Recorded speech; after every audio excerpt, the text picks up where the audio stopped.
রায়গঞ্জের বুকে তৃণমূল কংগ্রেসের জেলা কার্যালয় ঘিরে এবার তৈরি হলো বিস্ফোরক বিতর্ক। দীর্ঘদিন ধরে যে ঘরকে দলের রাজনৈতিক কর্মকাণ্ডের কেন্দ্র হিসেবে ব্যবহার করা হতো, সেই ঘরেই এবার ঝুলল প্রশাসনের শোকজ নোটিশ। বৃহস্পতিবার বিকেলে জেলা প্রশাসনের কর্তারা এসে কার্যালয়ের গেটে তালা ঝুলিয়ে নোটিশ টাঙিয়ে দেন। এরপর থেকে রাজনৈতিক মহলে শুরু হয়েছে জোর চর্চা। প্রসঙ্গত, পশ্চিমবঙ্গ ক্ষুদ্র শিল্প উন্নয়ন নিগমের পাঠানো নোটিশে অভিযোগ করা হয়েছে, রায়গঞ্জ কমার্শিয়াল এস্টেটের ওই ঘরটি মূলত এমএসএমই ইউনিট চালানোর জন্য 30 বছরের লিজে দেওয়া হয়েছিল, কিন্তু সেখানে কোনো শিল্প বা ব্যবসায়িক কাজ হয়নি, বরং জায়গাটি বেআইনিভাবে অন্য পক্ষকে সাবলেট করা হয়েছে বলেই অভিযোগ। প্রশাসনের প্রশ্ন, সরকারি সম্পত্তি কি রাজনৈতিক দলের কার্যালয় হিসেবে ব্যবহার করা হচ্ছিল? স্থানীয়দের দাবি, তৃণমূল সরকারের সময় ওই কার্যালয়ে প্রতিদিনই কর্মী সমর্থকদের ভিড় লেগে থাকতো। তবে নির্বাচনের ফল ঘোষণার পর থেকেই কার্যত ফাঁকা হয়ে যায় অফিসটি। এখনো গেটে ঝুলছে তৃণমূল কংগ্রেসের লেটার বক্স, যা বিতর্ককে আরো উস্কে দিয়েছে। যার নামে লিজ ছিল, সেই প্রতিষ্ঠানের প্রতিনিধি বিবেক দত্ত বলেন, আমরা 30 বছরের জন্য লিজ নিয়েছিলাম, যে কাজের জন্য জায়গা নেওয়া হয়েছিল তা করা হয়নি। কলকাতায় ডাকা হয়েছে, গিয়ে সব জানাবো। যদিও এর বেশি কিছু বলতে চাননি তিনি। এদিন এই বিষয়ে প্রতিষ্ঠানের পক্ষে বিবেক দত্ত কি বলছেন শুনুন। দাদা, আপনার নাম? বিবেক দত্ত। মাতৃ ইলেকট্রনিক্সটা কাজের ঘর? জিনিসটা আমার দাদার নামে আছে, ঠিক আছে। যে একটা নোটিশ আমরা দেখতে পাচ্ছি, এই সুপার মার্কেটের 3 তলায় একটা ঘরের সামনে লাগানো হয়েছে, মাতৃ ইলেকট্রনিক্স এর নামে। তো ঘরটা কি আপনাদের ছিল? হ্যাঁ, ওটা আমার লিজ নেওয়া আছে, 30 বছরের লিজ নেওয়া আছে। এমএসএমই কোনো প্রজেক্ট করার কথা ছিল?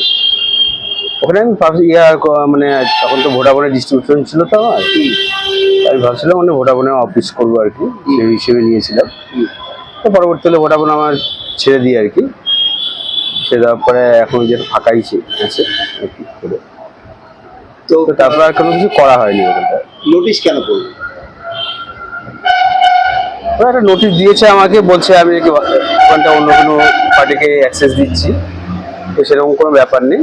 তো আমাকে ডেকেছে 29 তারিখে, আমি ওখানে যাবো, আগে ওখানে কি বলছে শুনি, তারপরে আর কি সব কিছু বলতে পারবো আর কি।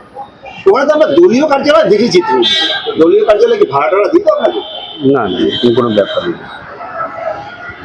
মানে দলীয় কার্যালয় যে ছিল, সেটা তো আপনার সম্মতিতে ছিল নাকি না অসম্মতি? এর ব্যাপারে আমি যাই আগে ওখানটা শুনে আসি। হ্যাঁ, ওখানে কি ওরা বলতে যাচ্ছে একটু দেখে আসি, শুনি তারপরে আমি জানাবো। ঠিক আছে, মানে আপনি আর কিছু বলতে চাইছেন না না, এখন আর কোনো কিছু ঠিক আছে। তবে ঘটনাকে কেন্দ্র করে এখন বড় প্রশ্ন উঠছে, সরকারি লিজের ঘর ব্যবহার করে কি দলীয় কার্যালয় চালানো হচ্ছে? সেই উত্তর খুঁজতেই প্রশাসনিক তদন্ত শুরু হয়েছে। উত্তর দিনাজপুরের রায়গঞ্জ থেকে নিজস্ব প্রতিনিধির রিপোর্ট, টাইমস 14 বাংলা।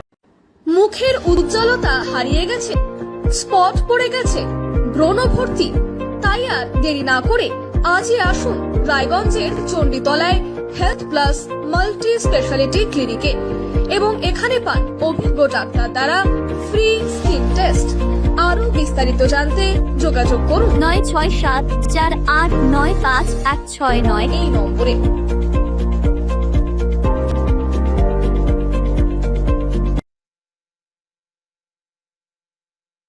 আজ তোমার বিয়ে সাজলো নতুন সাজে,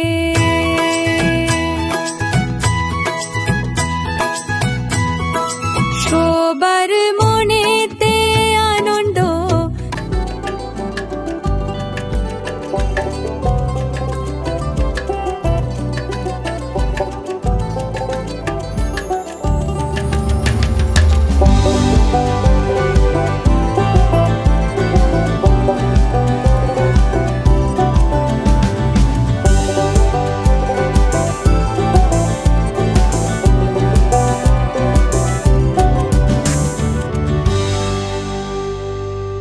আরো নিত্য নতুন ভিডিও পেতে এবং তথ্য জানতে আমাদের ফেসবুক পেজকে লাইক ও ফলো করে রাখুন। সেই সঙ্গে টাইমস 14 বাংলার ইউটিউব চ্যানেলকে সাবস্ক্রাইব করতে ভুলবেন না।